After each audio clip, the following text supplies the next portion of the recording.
people from the water says it was like a scene from a war movie. A serial offender has been jailed for at least 38 years for murdering an aspiring lawyer as she walked home after a night out. Jordan McSweeney, who attacked Zora Alina in East London in June, was told by the judge he was spineless. Engineers have arrived in Shetland to help efforts to reconnect thousands of homes without power. They were cut off when heavy snow brought down electricity lines on Monday. In the city, the FTSE 100 has closed down 6 points at 74.95. The pound buys $1.24 and €1.16. LBC weather: wintry showers for northern Scotland and Northern Ireland overnight. Dry elsewhere with lows of -7. From Global's newsroom for LBC, I'm Daryl Jackson. This is LBC from Global, leading Britain's conversation. Cross Question with Iain Dale. Very good evening. It is Cross Question. It's the final one of 2022, but of course it will be back very early in January. With me in the studio to answer your questions, Anna Firth on my right, the Conservative MP for Southend West, James Murray, Labour MP for Ealing North and Shadow Financial Secretary to the Treasury. To my left, Stanley Johnson, environmentalist, former Conservative MP, author and father of the former Prime Minister Boris Johnson. And next to him, Edward Lucas, international security expert, who's a columnist for The Times and also a Lib Dem candidate at the next election for the cities of London and Westminster. Lots of ways you can ask your question, preferably by phone, 0345 6060 973. You can text 84850, or you can use Alexa. Just say, Alexa, send a comment to LBC, and you can send in your question that way. And of course, you can watch us on Global Player. Why wouldn't you? 0345 6060 973. Tweet at LBC. Text 84850. Cross Question with Iain Dale. This is LBC. Well, let's go to our first caller. It's Alex in Bognor Regis. Alex, hello. What would you like to ask? Oh, hello. Good evening. My question is basically very simple. Why aren't asylum seekers processed in the first country that they arrive in? It sounds so simple, doesn't it? If it was simple, I guess we'd have had the answer by now, but we haven't. Anna Firth, let's come to you first on that. Thank you, Alex. Very good question. And the simple answer, Alex, is because there is now a multi-million-pound business in smuggling people across continents and putting them into small boats and smuggling them across the English Channel. And that's the tragedy that we've all seen on our television screens today. And that's exactly why the Prime Minister has made this a personal mission of his to crack down on these smuggling gangs and to try and tackle illegal immigration.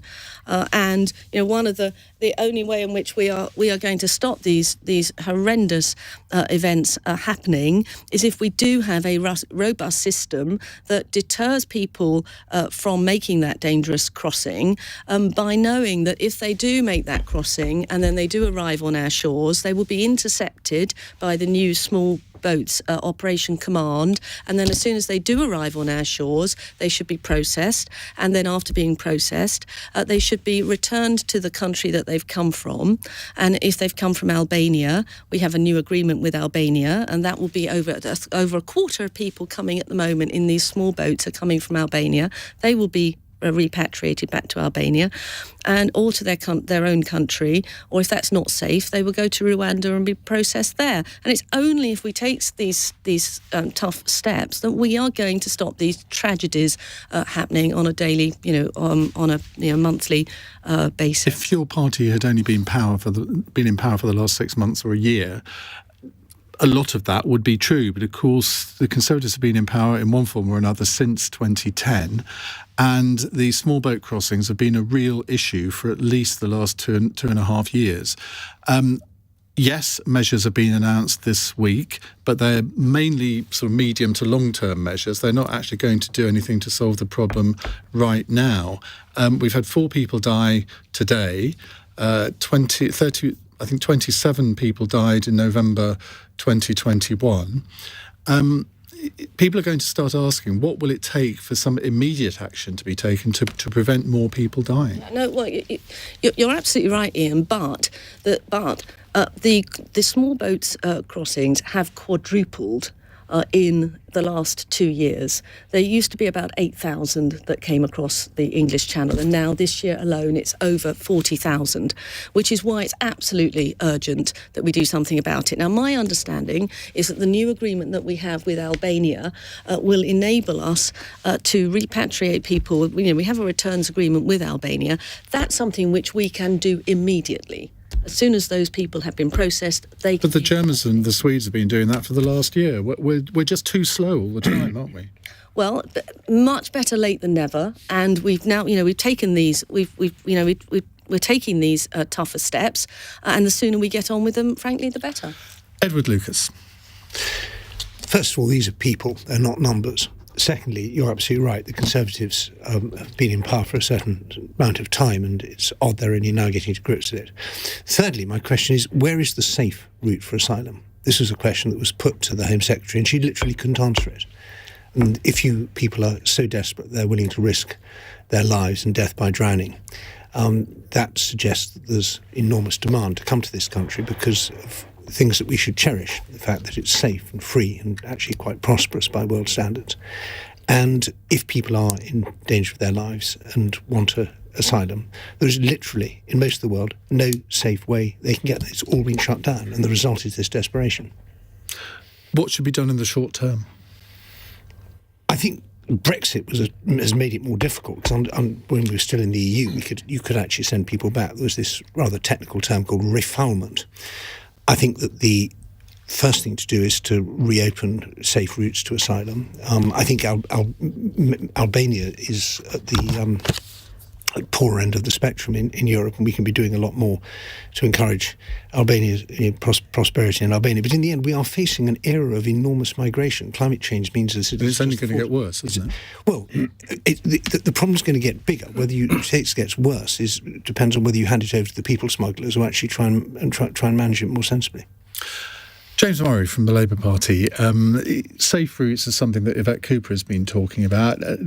Many Conservative MPs are starting to look down that road. Do you think that there is a hope now that the government might be investigating having maybe a reception centre in Calais where people can register? That might be something that could work.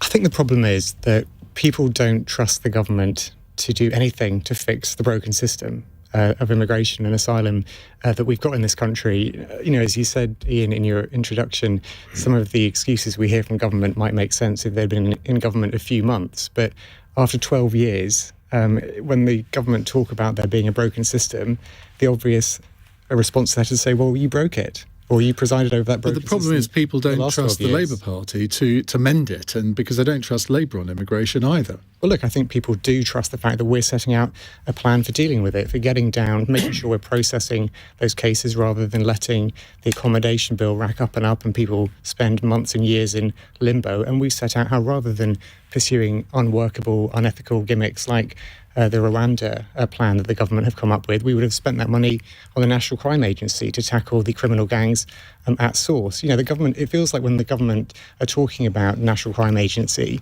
they're playing catch-up. This is something we've been talking about. No, when we're talking about spending money on that to tackle the criminal gangs, which is something Yvette Cooper... But they are already doing We've that. been talking about for months, how we need more money. But they are doing that already, We've been talking about how the money which the government were talking about investing and have spent on the Rwanda scheme, that money should be better invested in the National Crime Agency to tackle these criminal gangs at source and to stop the people smuggling happening. And, it's all very well for Rishi Sunak or whoever to stand up in Parliament and announce these new plans and say, no, this time we're really going to fix it. This time we mean it. There's been 12 years. James, they've broken the system and they presided over that system. But James, why didn't you support the Nationality and Borders Act, which gave us the power to prosecute these illegal traffickers, and prosecutions have gone up 250% since we passed that? Why didn't you support that? When that bill was going through Parliament, we were told at the time, look, this bill will fix all of the problems at source. This will tackle all of the issues which have led to our broken system. And here we are, back a year later, and it's still broken. And again, the government is announcing, oh, I'm sorry, we've just discovered there's a broken system. I just think people won't buy it. We've had so many prime ministers, we've had so many home secretaries, they all say the system's broken, and the British people are starting to say, well, actually, you've broken it and we don't trust you to fix it. Actually, we've only had 2 Home Secretaries since the last election, unlike other cabinet ministers. Well, I mean, over the last 12 years. That's the last 12 years. No, that is true.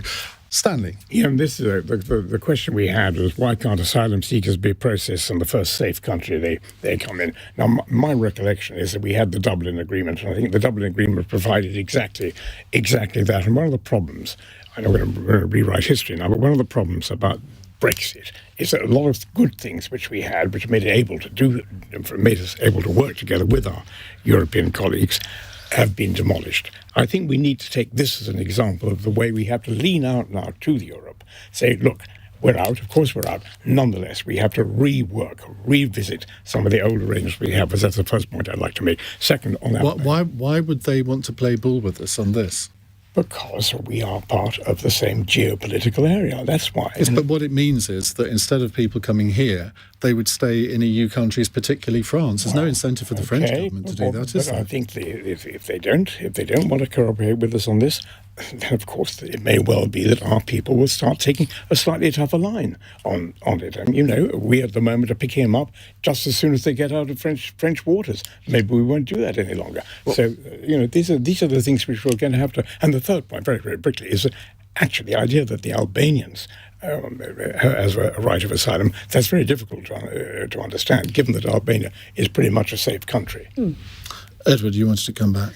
Well, yeah, my actually ancestors came to this country not in a small boat, but hidden in fishing barrels, escaping religious persecution. And I made a huge contribution to this country. Were they Huguenots? Yes, they were Huguenots. I thought they were. Until, obviously... they were the Protestants coming out of France. I was born, which probably lowered the tone a bit. But I think that the idea that you can just solve this with a sort of stroke of the bureaucratic pen is absurd. The backlog has grown up, has been absolutely enormous, and there's no deterrent in the system. If you say, oh, we're going to process these people and then send them home, nobody believes that, because there's so many thousands and thousands of people who are just living in this ghastly limbo where they're not allowed to work, they're not allowed to contribute to this country, and they're not allowed to do any of the things that they actually wanted to do when they came here. Instead of which they're just sitting there and facing this so-called hostile environment in the hope that it's a deterrent. It doesn't. It just makes them miserable. Means that we don't get any of the benefits of migration and fails to deter anybody else from coming. I mean, the three of you, I'm excluding Stanley from this, but the three of you go out on the doorstep, presumably every week, door knocking and talking to constituents or potential constituents, in your case, Edward. I keep being told by Conservative MPs that this is coming up all the time on the doorstep and it's going to be a really big issue at the next election. Can you three confirm or deny that, James? It does come up a bit. I think people respond to it in lots of different ways, if I'm honest. I think some people are concerned about how long it's taking to process people's applications. They read the stories about people being stuck in hotels, get very worried about that and the cost of it. I think other people feel, are focused on the fact that the system they feel is not set up to follow the right values, the right principles. And I think other people, well, everyone to be honest, who does mention it, sees things like the horrific events we saw, people dying in the Channel, and just utterly shocked by it and utterly feel it's horrific. And we must do something to tackle that problem. Your constituents are obviously very liberally minded. You don't get anybody saying these people shouldn't be allowed in. We're full up. Well, no, I think people do. I think people do respond and say, well, actually, we need a fair immigration system. People do say that. I have a brilliant constituency that has a range of different opinions in it. I'm sure. But it's great. You do. This is one reason why all politicians should go door knocking as often as possible. Anna. If I can just finish. Sorry, I just want to finish on this point because there is a definite opinion that comes up from my constituents saying we want a fair system. We want a fair system that we can trust in to make fair and speedy decisions, and that is what they feel they're not getting. Anna. Yeah. No, I mean, representing Southend, absolutely it comes up as an issue because people are aware of the enormous pressure on our public services and the increase in population that we've had, and people see very clearly that we cannot take everybody. But just as people are very concerned about illegal immigration, people are actually proud of the legal routes that have been developed, so such as Homes for Ukraine, such as the Afghan resettlement settlement scheme also for people coming from Hong Kong. I mean, the fact that this allegation that there are no safe and legal routes is actually not true. We've actually accepted 300,000 people this year already via these settlement routes. And if we don't tackle the illegal immigration, we can't afford to be so generous with the schemes where people are fleeing war-torn countries. Edward, what are the good burgers of the cities of London and Westminster telling you? The particular issue here is actually that I get a lot, and we have door knocking pretty much every day. And if I'm shivering, it's because I've just come in from door knocking. Are you mad in mid-December? Doors win wars. You're stirring up apathy. Politicians should be all the year round, not just election time. But I think the thing that I get a lot is a different sort of immigration, which is the legal but very dodgy immigration of the global plutocrats coming here and buying citizenship through these scandalous schemes where you invest £100,000 or £1 million and basically get a British passport, and then buying up property, which is often not lived in, and which turns central London into a kind of soulless playground for plutocrats, and really, really annoys people. And I think don't have any of those in Southend. No, but it's you can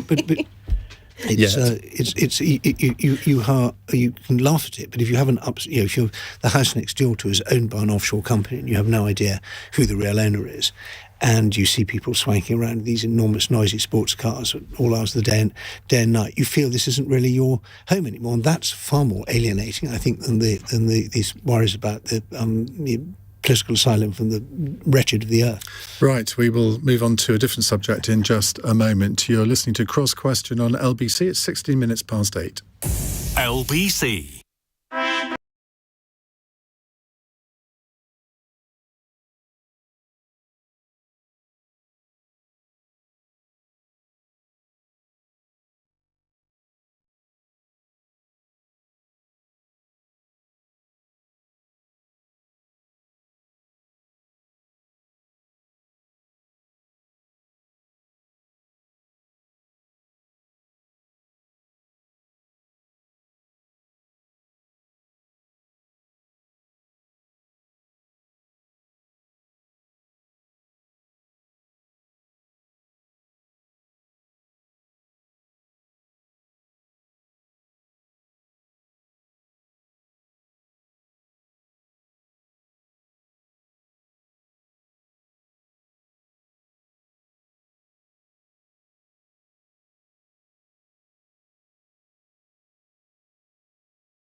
Cross Question with Iain Dale on LBC.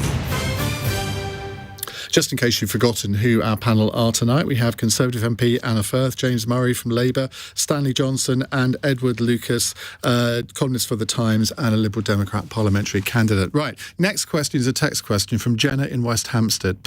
Has anything really changed for women's safety since the murder of Sarah Everard? Now, of course, this is on the day that Jordan McSweeney was jailed for at least 38 years for the murder of Zara Alina in Ilford in June of this year. Of course, Sarah was murdered in March 2021.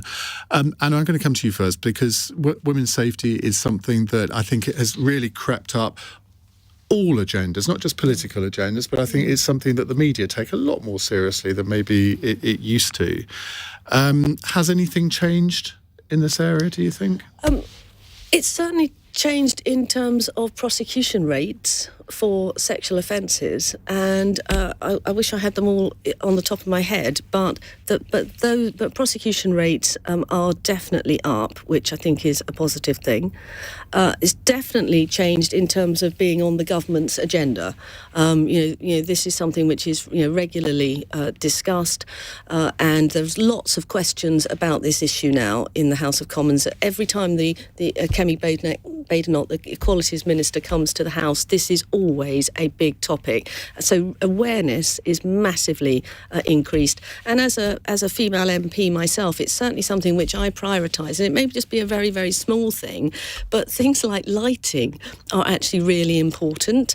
Southend, coastal community, quite a few paths, cinder paths alongside the coast and footbridges over the railway. And it's amazing how many women will come up to me and say, the lights are not working, it's not adequately lit, and I take that really seriously. Is that the job of an MP? Isn't that something for the local council? Well, I take it very seriously to nag my local council to get it fixed. James? Yeah, actually, I was just about to say when I was thinking about the question what my local council is doing, because I think it is on the agenda for politicians and for the media. It's on the agenda for politicians and government at different levels. It's not just a national debate we have in Westminster.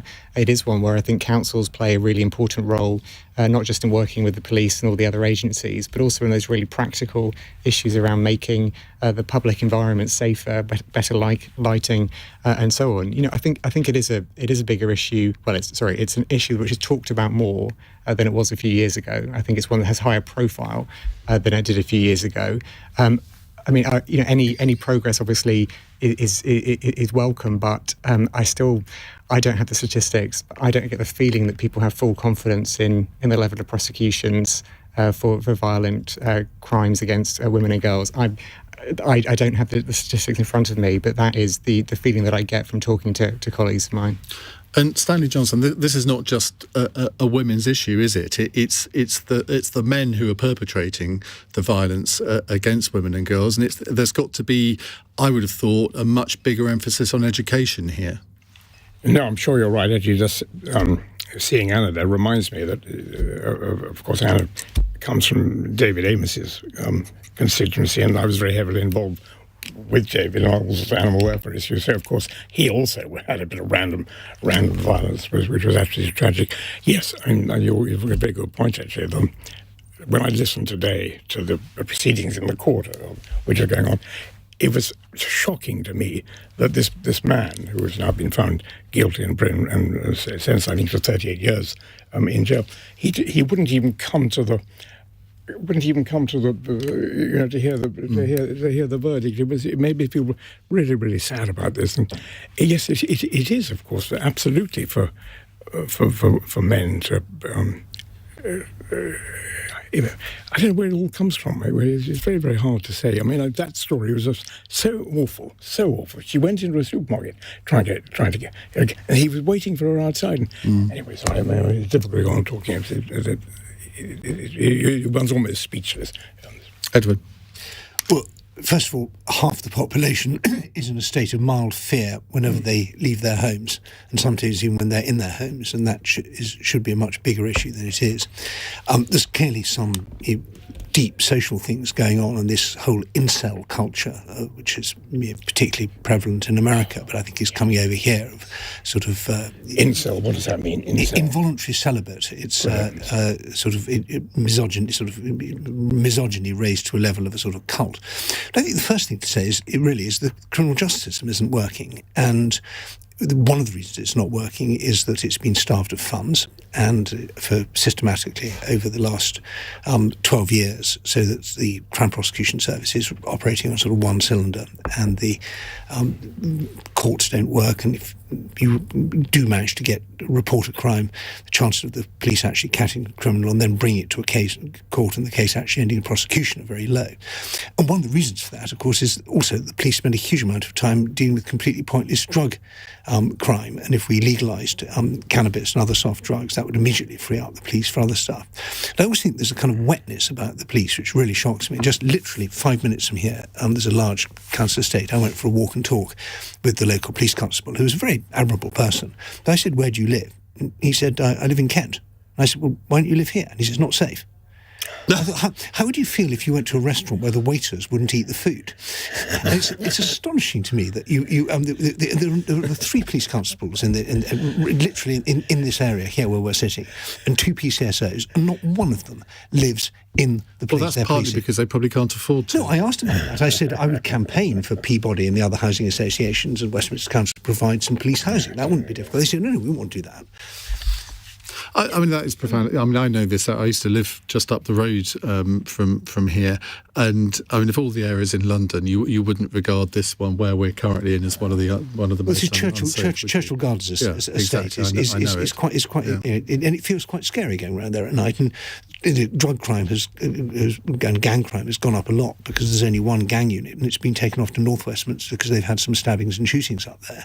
And the result is that, this place is pretty much run by the criminals, and people are scared to report crime because they don't know what happened to them. They're scared to be witnesses. And if you listen to that wonderful podcast on Protect Adam, this is a guy who witnessed drug crime, and he implored the police to protect him. And he was actually murdered when the criminals came out of prison. The first thing they did was to murder him because he'd been a witness. Yeah, but I do think that we need to recognise how far we've come. I mean, I used to be a barrister, and when I was in practice initially, many years ago, it was very, very difficult to get a prosecution for rape. But it still is. Yes, it still is, but it used to be the case that you could only bring that prosecution if the woman's word was corroborated. Now that has changed enormously, which shows a change in attitude. Added to that, this government's had a really strong emphasis on crime against women. You know, we've had the upskirting bill, we've tackled revenge porn, we've had the online safety bill last week, and there's also been a big focus on domestic abuse. And we've got a female Home Secretary, we've got a female Attorney General, and it was at Attorney General's questions, actually, which I think was last week, where these points about the prosecution rates were really examined. And almost every region in the whole of the United Kingdom, those prosecution rates have gone up. But going up from sort of 1% to 2% isn't a massive achievement. I mean, you can say, well, it's a 100% increase, but it's still a fraction. The focus on this has really upped, and those, as I say, next time, and it will be too late because I'll have the figures and we won't get the question, but they were very significant. Why not give a pay rise to the prosecution barristers? We have. No, you give the defence barristers got one, but not the prosecution ones.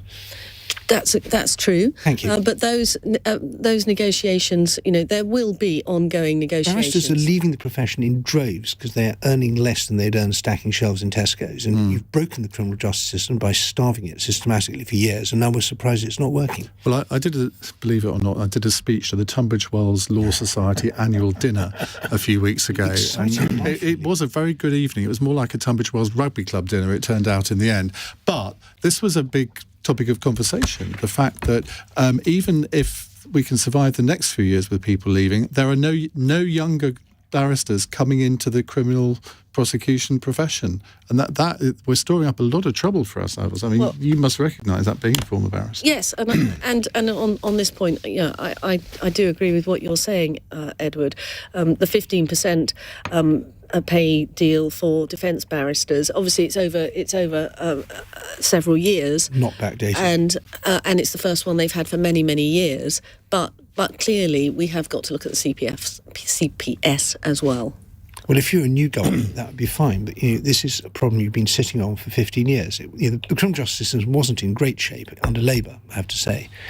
Even then, Charlie Faulkner, your former Tony Blair's best friend, gave a speech saying how most crimes are not reported. The crimes that are reported, the police don't do anything. When the police do anything, it doesn't lead to a prosecution. When it leads to a prosecution, it doesn't lead to a conviction. So even then, it was like playing pinball. And it's got hugely worse since then. It's the single most important duty of government after national defence. Which is why I mentioned right at the very beginning, when we talk about criminal gangs and people smuggling, that the prosecution rate has gone up by 250%. So, which means by two and a half times. Actually, it's not 200. Well, I think we should be celebrating the good things that the CPS are doing as well. But but clearly remuneration is an issue. Right, we've got 2 cracking questions coming up, so don't go anywhere. It's 8:30 on LBC. Daryl Jackson has the news headlines. A 6-year-old boy who was rescued from a frozen lake near Solihull has died.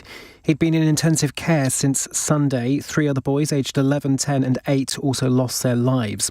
A judge who's given a man a life sentence for murdering a woman in East London says he has no spine whatsoever.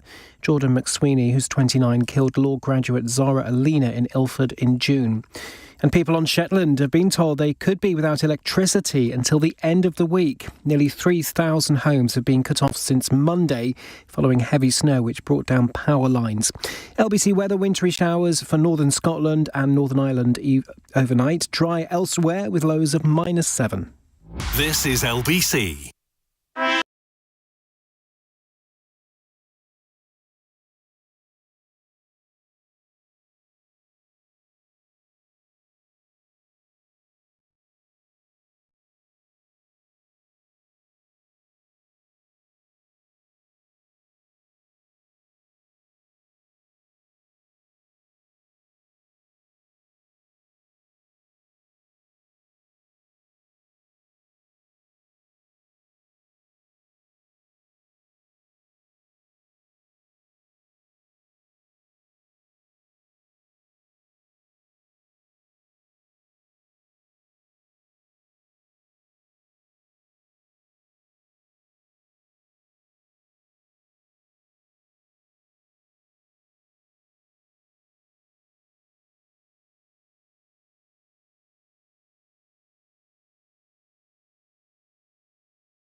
Leading Britain's conversation. Cross Question with Iain Dale. Tweet at LBC.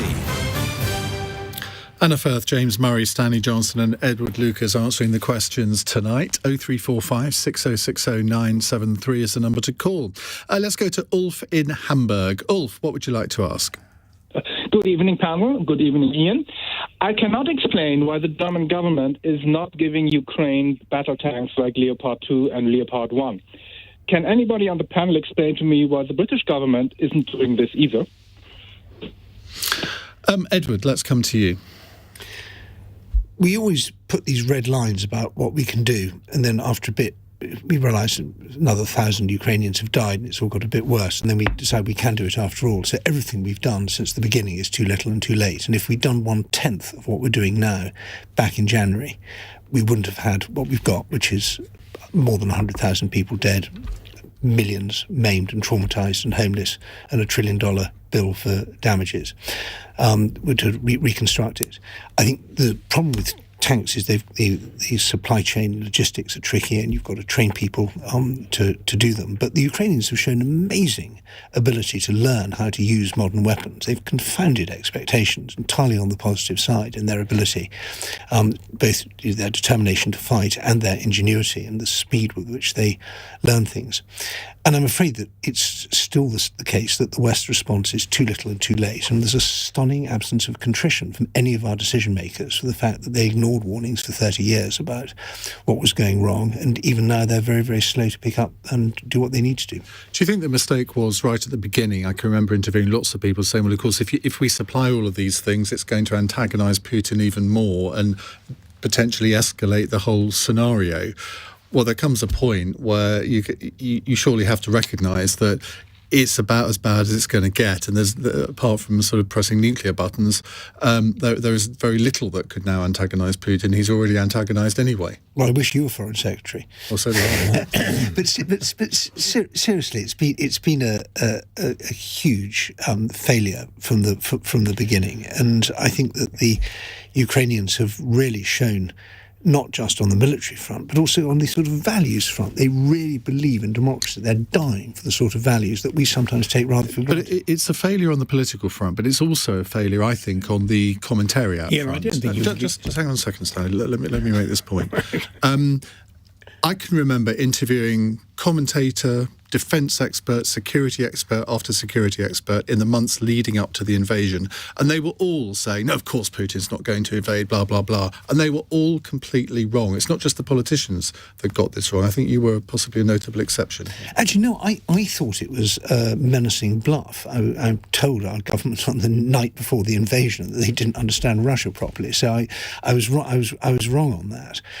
But I do think that there was plenty of warning, and we all believed that Russia was going to do something. I didn't think they were going to do this completely stupid, and I would say that in the end I was right and Putin was wrong, because Putin's thing was as disastrous as I thought it was going to be.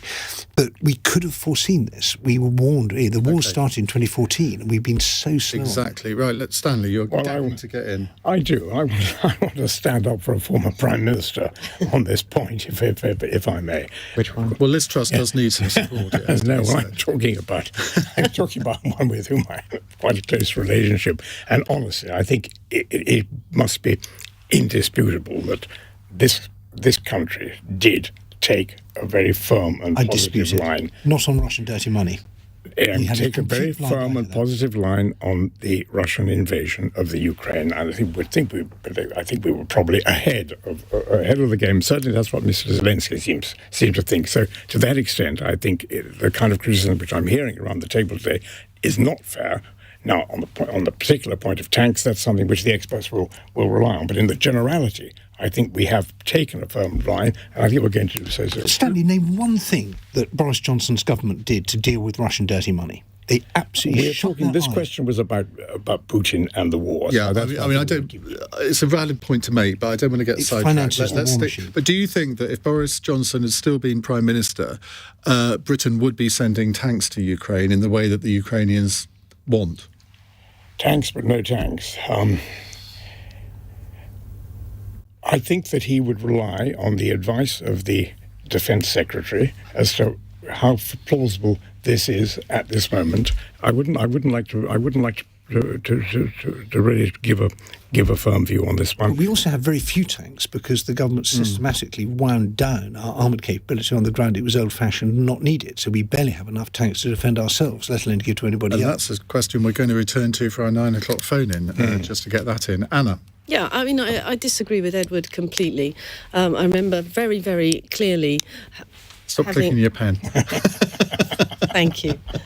I remember very, very clearly having only just been elected to Parliament, the debates about the economic crime bill and the sanctions that we were slapping on the Russian oligarchs, and which we did on the owner of the Chelsea Football Club. So to say we took no action on Russian dirty money is absolutely wrong, and I think Stanley's absolutely right. We certainly led the European response to the Ukraine war under Boris Johnson, if not the world response. And it was a really salutary moment as a new MP to be addressed in the House of Commons by President Zelensky. I think it's one of the very first addresses that had ever happened. Yeah. And being so new, I'd queued up to get my earphones so I could actually hear it, as opposed to pretending I was hearing it. And the reason he addressed our Parliament was because the Ukrainians are very grateful indeed for the support that the UK... But should we be sending them tanks? That's what they want us to do. Well, I think we did the right thing by training their troops. What the support we want to give has got to be sustainable and effective. and we've given more weapons than any other country, other of course than the USA. And I think that, this is above my pay grade. I think Ben Wallace is an excellent Defence Secretary, and if he judges that tanks is not the right thing to do, I would go along with that. Okay, James? Our support for Ukrainian people from the point of view of the opposition has been absolutely unflinching, and we recognise that the Ukrainian people need our support militarily, also economically, in terms of the humanitarian impact of what's happening, across the board. They need our support. Now, in terms of the specific question about what we supply to the Ukrainian people, I'm not going to pretend to be an expert on the tanks we're discussing, but I do know that there is a general principle about making sure that we are giving the Ukrainian people as much support as we possibly can without making the UK an actor in the war directly and then bringing in NATO and so on. So it's defensive support. It's as much support as we can give the people of Ukraine without crossing that line. And that has over the months led to some slightly difficult conversations. Where President Zelensky has asked for something and there's had to be a decision. Well, it's led to some very difficult conversations between President Zelensky and Olaf Scholz and President Macron, who, they are providing military hardware now in a way that they weren't at the beginning of the conflict. But let's bring Ulf back into the conversation. Ulf, what's your explanation? First of all, I noticed that nobody has really answered the question. You just danced around it, almost like some German politicians. And my explanation, I think Olaf Scholz is getting some resistance from some members of the Social Democrats. The FDP and the Green Party will be all in favor. And frankly, he has shown a certain weakness in decision-making all this time, not just in Ukraine. He dillies and procrastinates, and then he makes a solitary decision, and then he starts procrastinating again. So it's his weakness and probably some Social Democrats interfering. Well, I think, Edward, you probably agree with that. You've been very critical of Olaf Scholz throughout this. Yes, I think Germany's policy for 30 years has been a mixture of sanctimonious greed, where they've done enormously lucrative deals with Russia, particularly on energy, while preaching to the rest of the world that they are champions of European values, and that's come profoundly unstuck. And these two scandalous pipelines, Nord Stream 1 and Nord Stream 2, now out of operation, not before time. And it's quite right to criticise Scholz and also Macron for his extraordinary vanity and grandstanding. It's worth remembering that the only country that really matters actually is the United States. The United States has given more than all the other countries put together, and we may pride ourselves on doing what we've done, and that's fine, but it's tiny. But I do just want to say that on Russia, it all starts with Russia, I was the first witness to the Intelligence and Security Committee inquiry into Russia, and I told them everything I knew.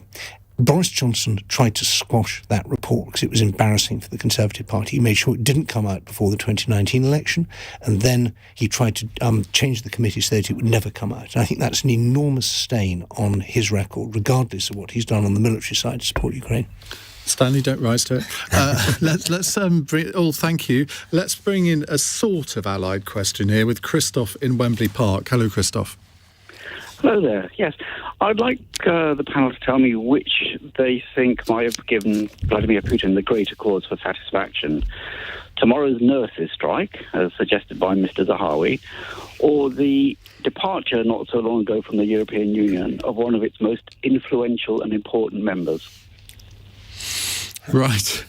James Murray. Well, I think the comment that Nadine Zahawi made about nurses and it was shameful. it was a ridiculous thing to say. Let's quote his words accurately. He said, "This is a time to come together and to send a very clear message to Mr. Putin that we're not going to be divided in this way." His implication was pretty clear what he was saying. I don't think it was acceptable comments for him to make. I don't know if he went off script and said that in a way that his bosses weren't very happy with, but I don't think it was the right thing for him to say.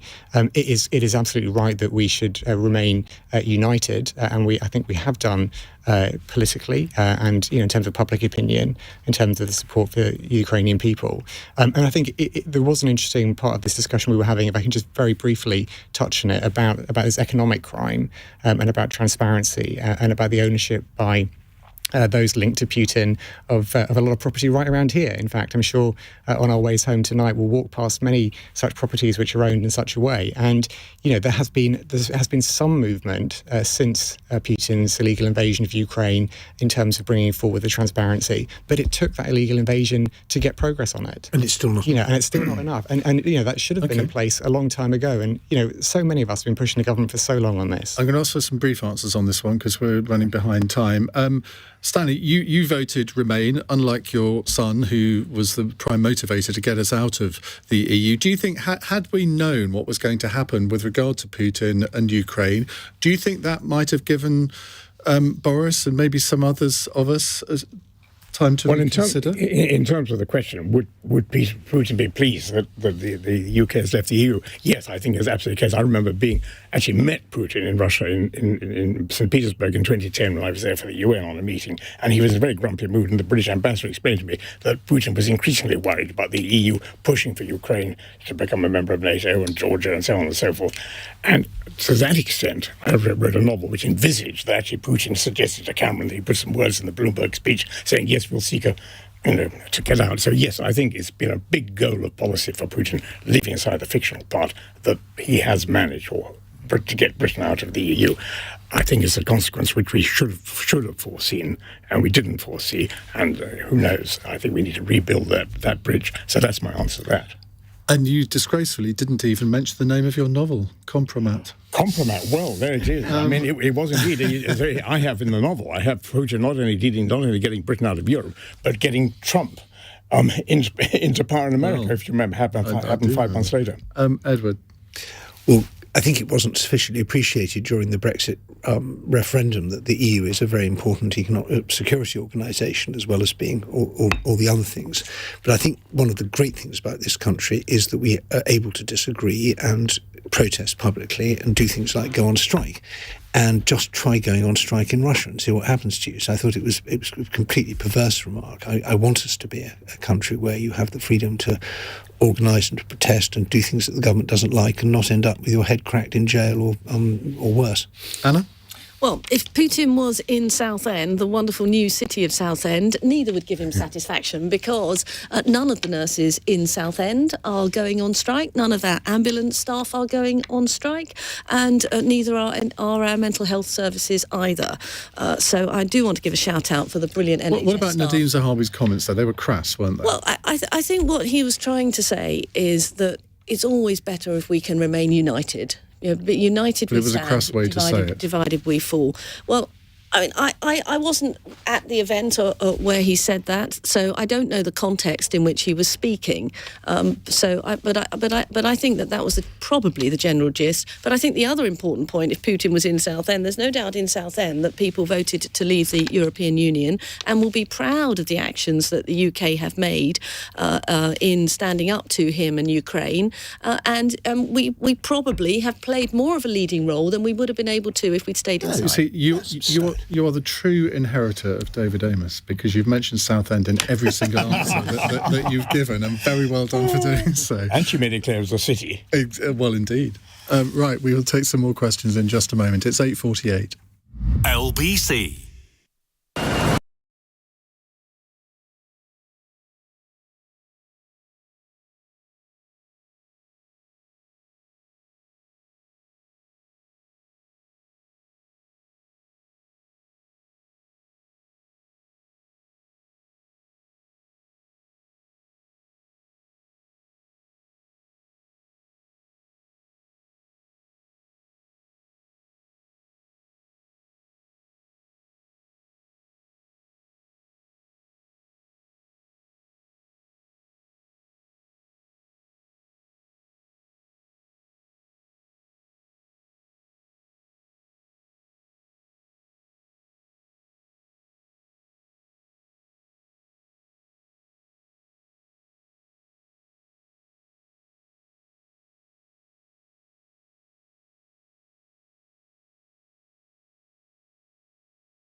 Question with Iain Dale on LBC.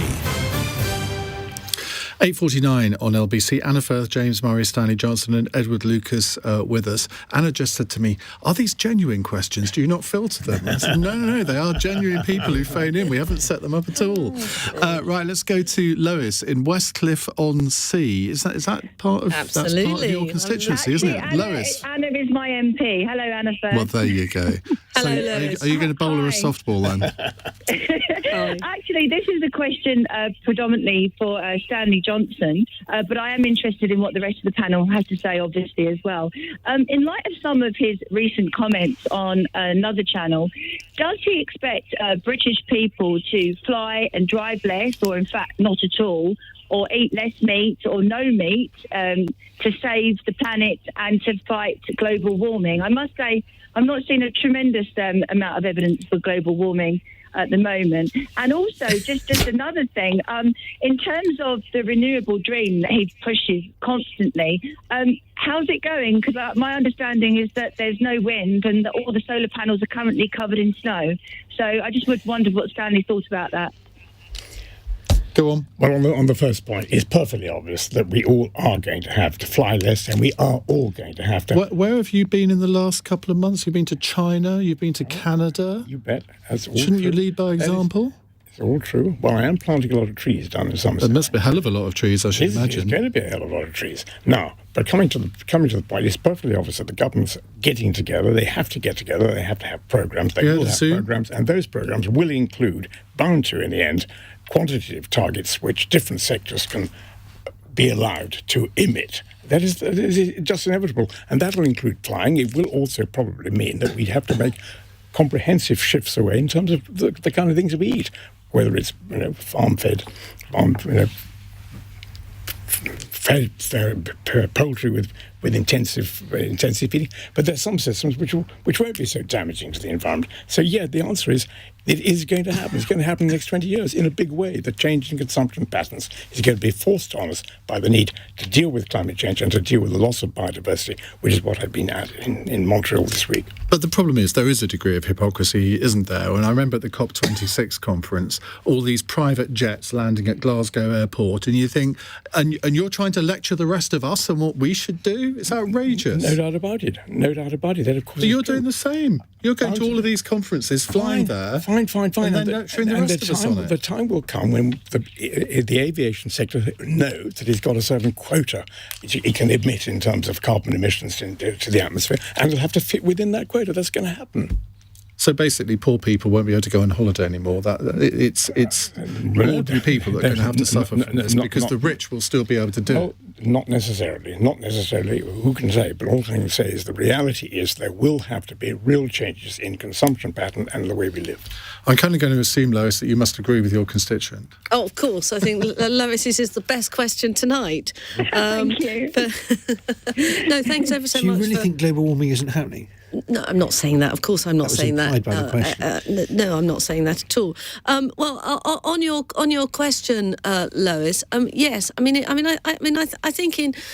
I think in principle, it's true that we are going to have to try and limit flying and driving, but obviously we can only do that, particularly where in Southend and Westcliff, Chalkcore and Leigh-on-Sea, if we've got an integrated transport network. And I, for one, are looking forward to the rail workers, calling off this strike and stopping the disruption, which is really difficult. Relevant to this question, to be fair. Okay, but I still think it's quite important. Because, from Westcliff-on-Sea, you do need to get the train to get up into London to go to work.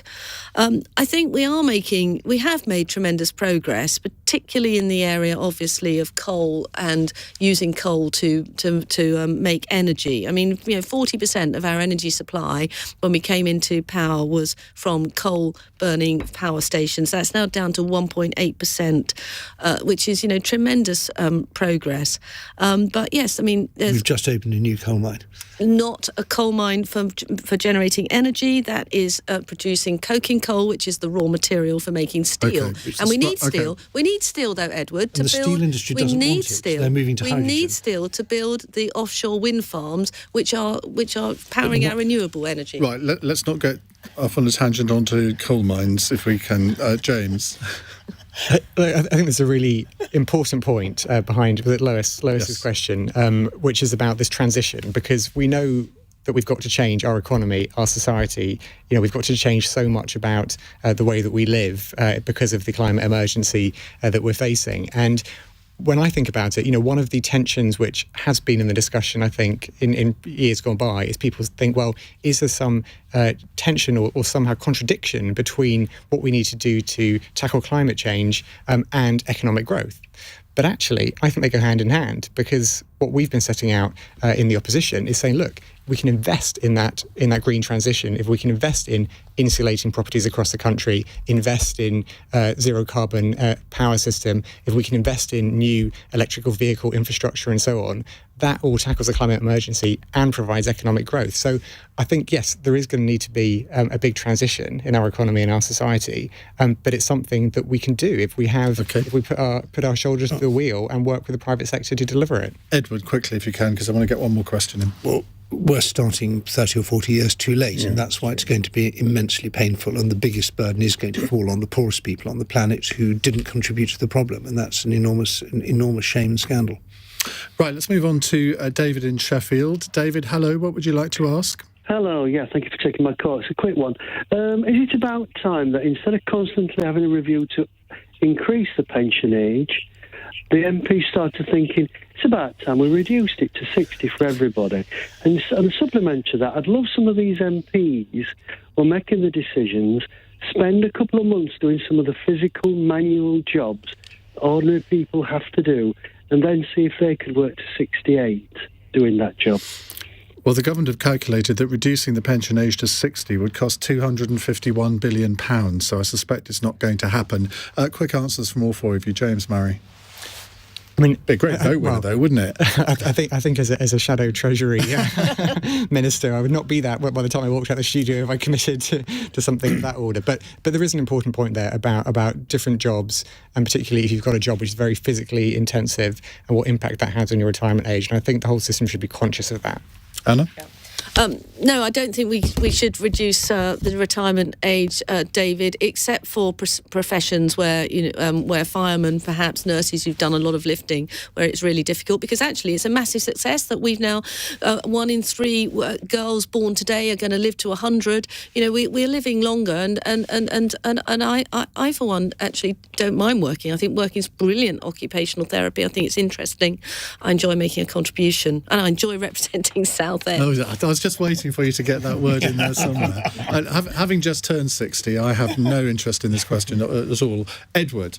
I think that it's easy to pander to the voters who vote most often, but actually the truth is it's the youngsters who get the raw end of the stick. And if we've got any spare cash, it's generational justice. We, people of our generation, were paid to go to university. We bought cheap houses. We walked into good jobs, which mostly have excellent pensions if you're lucky enough to have a middle-class job.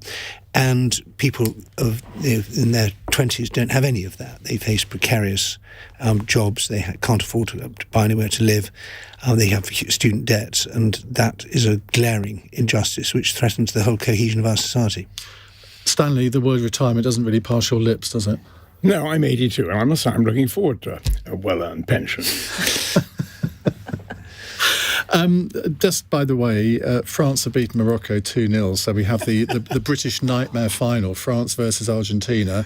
Edward, who do you want to win? France.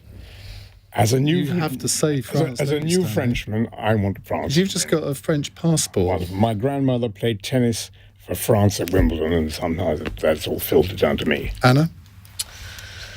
My son was born in France, so I think on that basis I'll say France. James? I I think, didn't Macron tweet something quite nice about us? So I should say France to be magnanimous. So you all want France. I'm going to say Argentina just because I want Lionel Messi to win the World Cup medal, just to see the look on that Ronaldo's face, because I'm horrible like that.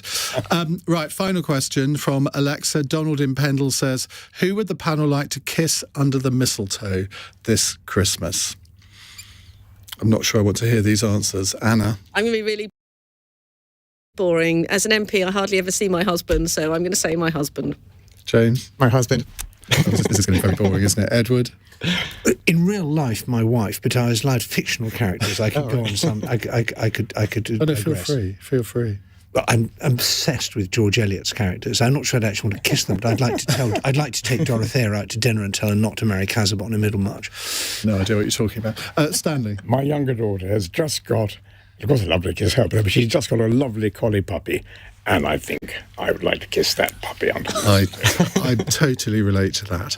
Now, I'm going to thank all of you for coming on the programme tonight. Thanks to all of our guests on Cross Question over the last 12 months. We've had some fantastic debates. I hope you'll be rejoining us when we have our first Cross Question of the new year, which I think will be on Tuesday the 3rd of January, but I might have to check that. In the next hour, we're going to talk about the fact that the Chief of the General Staff has issued a stark warning about the state of the British Army. I'm sure you'll have views on that. 0345 6060 973.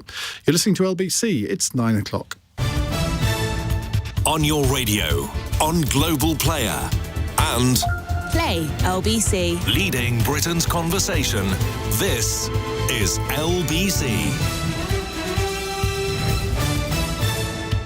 From Global's newsroom at 9 o'clock, a 6-year-old boy has become the 4th youngster to die after falling into an ice-covered lake in the West Midlands. The child had been in a critical condition in